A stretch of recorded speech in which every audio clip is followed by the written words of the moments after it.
الحمد لله رب العالمين والصلاة والسلام على أشرف الأنبياء والمرسلين نبينا محمد وعلى آله وصحبه أجمعين وبعد. السلام عليكم ورحمة الله وبركاته. waxaa insha Allah clipkan aan ku eegi doonaa astaamaha lagu garto qalbi qalalka acraadu qaswatul qalbi sayn maqaana dhakhaatiirtu waxay u yaqaaneen cudurrada signs and symptoms wax la yiraahdo oo macni ah waxa weeyaan qofkan waxyaalaha ka muuqanaya waxyaalaha lagu arkayo marka xanuun nooc ka mid ah xanuunada markuu hayo waxa suulayso saan xumad buu leeyahay madax xanuun buu leeyahay maaragtay abataad xun buu leeyahay waxyaalahaas oo kale marka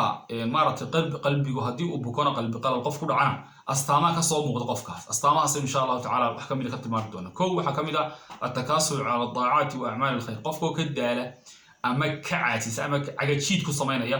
da'aadka iyo acmaasha khayrka waxyaalaha ilaahay ku amray inuu sameeyo salaad iyo zakada iyo soomka iyo xajka iyo kuwa la midka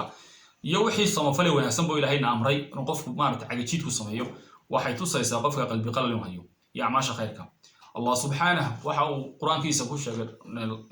ربضان مارتي قف ضدك منافقين تاع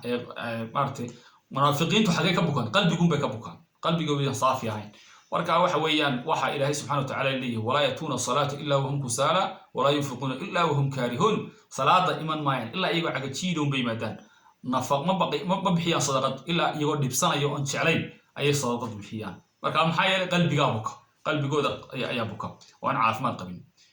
سورة النساء صدق لنا الله سبحانه وتعالى وحكوا شيء وحكوا شيء منافقين تمروا كورمي يعني وحويان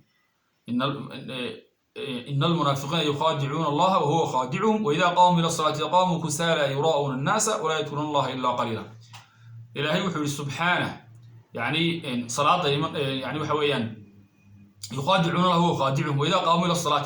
بوينت نص عن وإذا قاموا إلى الصلاة قاموا كسالى هذه الصلاة كعيان وحيوك عن يقول عاتسا وه سارية أي أو أن في فرعونين أي يوك عن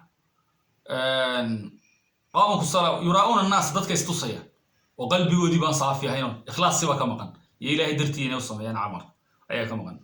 ولا يعني وحويان يراؤون الناس ولا يذكرون الله إلا قليلا إلهنا وحي يرمي محصان واي وكاتاس قلب قللك اي كمي تahay حويان اعراضي سما استميس قفك او مارتي كداعد الهي ما تكدالن او كعاجزن وحويان waxa tusaysa qofka qalbigiisu qalal ku jiro waxaan ku xigo oo kamid waxyaalaha keena cilmu ta'athur bi ayat al-Qur'an al-Karim wal mawa'id qofku waanada waxa ku qaadan ku ta'athurin raad aanay ku sameeynin waxba iska bedelin hadii maanta oo dhan Qur'an lagu dul akhriyo iyo waano iska sidiisii u buuhaanaya وحا كروجرتا أو نمبر 3 عدم التأثر بشيء مما حوله من الحوادث كالموت والآيات الكونية والكوارث والمقابل والزلزال يوحي الله مذا هذه ما أنت وحويا وحدعان وهريسة وحدعان كما تأثروا مرة هذه سبحانه إلهنا سبحانه وتعالى سورة الإسراء والشيء وما نرسل بالآيات إلا تخويف إلهي سبحانه وما صدرنا آيات إلا تخويفا حبس الجنة الضوميس أي إلهي كبرى رجلية قفل ذي سنة عمارة كجرة اسمه جن الدنيا سكول لابي إني براروجان أو حسوستان يسبدل كديع دونا الدنيا إلهي الله بدونا إن كان يعذب أي ما تدق كل حرام دونا قفوا الدنيا لمن دونا وكتجي دونا حيالها يعني حسوستان يا الدنيا مركا هدي ما تقف جيري أي دعوة كفى بالموت واعظا موت كوا كفري واحد جوا نقاط هدي موت هدي جيري دعوة كم تأثر وسكسي دي هبل بعد انتهام يقول أنت بس مصي هذا القاضي يوم ماتوا هو قلبك يسكب الدنيا آيات الكونية سيد حبيبك مالنتا maaragtay buuraha badaha waxyaalaha kawliga ilaahay tusaya subhanahu wa ta'ala wadiisa kuma taasuro kuma fikiro xayalay qofku markuu eego samada ka sareysa xidigaha dayaxa iyo cadceeda habeenkii maalintan istaba socda badaha iyo buuraha makhluuqaadka kala duwan kala ashkaalta muxtalifka ah kala duwan waa ku taasuro oo awoodeeda xasuusto aakhira xasuusto marka hadana jannadii cadaabtii lagu kala xaroon doono inuu maaragtay saawa xasuusto إلهينا واكو أمانة دميسة واكو فكرة مخلوقات كإلهي ما تكون أثرية الذين يذكرون الله قياما وقعودا وعلى جنوبهم ويتفكرون في خلق السماوات والأرض ربنا ما خلقت هذا باطلا سبحانك فقنا عذاب النار إلهي وحشيك أدومني ساوى ناسا واكو حسي إلهي سبحانه وتعالى أيقو تاغني يمارت تشيف انت واكو حسا أو كان فكرة إيا أبورك السماوات كإيا أرلدا في خلق السماوات والأرض يا ورنا يا ربنا ما خلقت هذا باطلا سبحانك فقنا مركا دعيسان إلهي بريه حاجة دغنتي مركا إلهي بريه قلبي وي وتاثري إلهي ودي سحوستين مركا waxa weeyaan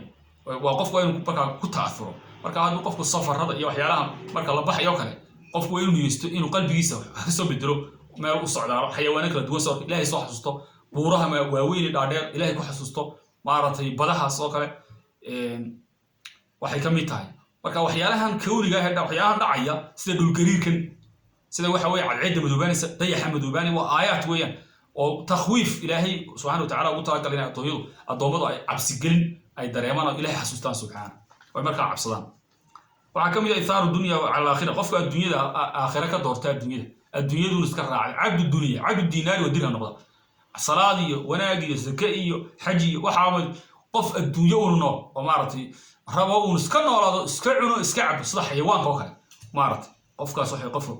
qalbigiisu qalalay weeyaan laakiin qofka qalbigiisu qoyan yahay maalin walba wuxuu ka fikirayaa tolo maanta maalinta adduunyada ugu dambeysay tolo sanadkan adduunyada ka tagaysay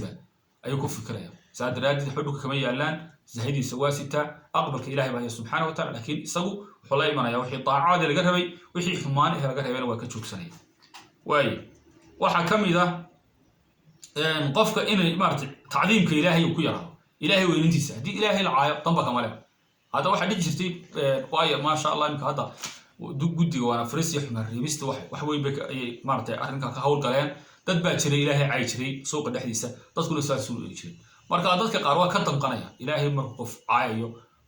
adooyo daciif oo isaga ilaahay buray oo hawadu ilaahay sii qaadanaya oo cuntadu ilaahay ku asaaqay cunaya oo dhulkii ilaahay ku dul taagan oo hadana ilaahay caaya subhanahu wa ta'ala waa ka damqan dadka qaarna waa bay qosti jireen dag markuu ilaahay caayo hadii qof ka xanaaqo qaar baaranaya ma ilaahay ma kiisu caayma kaagu caay maxaa ka galay hadda daas imika hadii diinta wax kamida qof ka qeyrado dad baaranaya maxaa ka galay isaga maxaa ka galay qofka soo qalbigiisa marka dib ugu noqda waayo diinta ilaahay koonkan wuxuu ku talagalay diintiisa in lagu dhaqo diintiisa in maartay ya shaairta islaam diintiisa in la weyneeyo ilaahay ku talagalay marka waa in qofka taas ku yaraato wax soo qalbigiisa in maartay qalal ku jiro waxa kamid ah alwahshatu lati yajiduha saahibu qalbi alqasi wa da'f sadr والشعور بالقلق بغير الطمانينه waxa kamid ah qofku kali dareema wixii la aan dareema qofku maartay waxa weeyaan laabta cilid ka saariya culays werwer qalab cidhiidhi dareemaya deganay waxay soo saaqadiisu ma xasilana qofka fa qalbi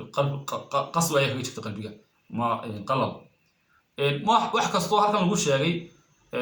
waxa weeyaan waa laga yaabaa xanuun caadi ah sababi karaan ama macnaheedu ma ahan shay kasta hadii qofku werwero hadii